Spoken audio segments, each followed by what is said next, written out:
If you like our video, click the button to subscribe to our channel and get easy access to new content.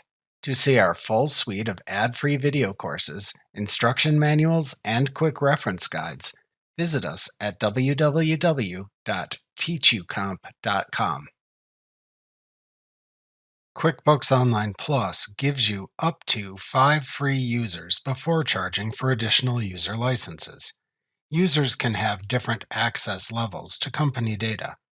To view your users, click the Settings button in the QuickBooks Online toolbar, and then click the Manage Users link under the Your Company heading to open the Manage Users page.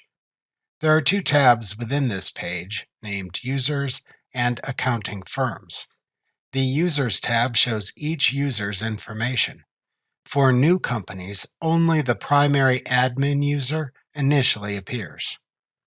To invite up to 2 accounting professionals to access your company file, click the Accounting Firms tab.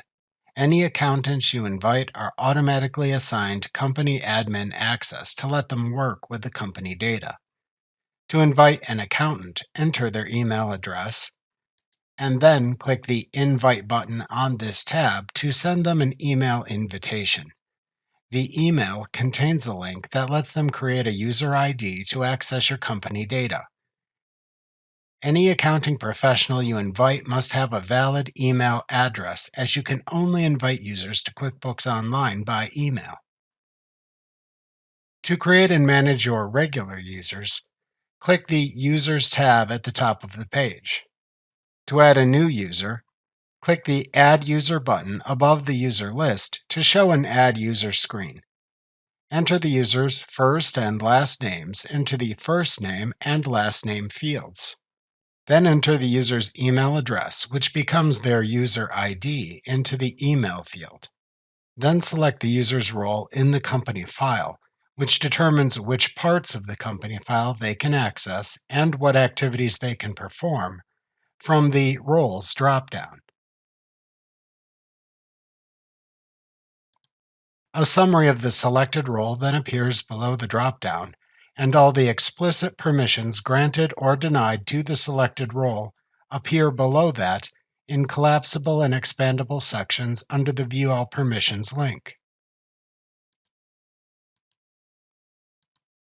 To send the invitation to the user, then click the Send Invite button in the lower right corner of the page. The email sent to the user contains a link that lets them sign in using their user ID. After the user accepts the invitation, their status shown on the Manage Users page changes from invited to active. To manage your users, look in the Action column for the user to manage on the Users tab in the Manage Users page. Then click the command link or click the drop-down arrow and select a command link. For invited users, these commands are invite and delete. For regular users, they are edit, view user activity, delete, and only for users with the company admin role, the make primary admin command. Remember to click the subscribe button to see more of our videos. See our full suite of courses, instruction manuals, and quick reference guides at www.teachucomp.com.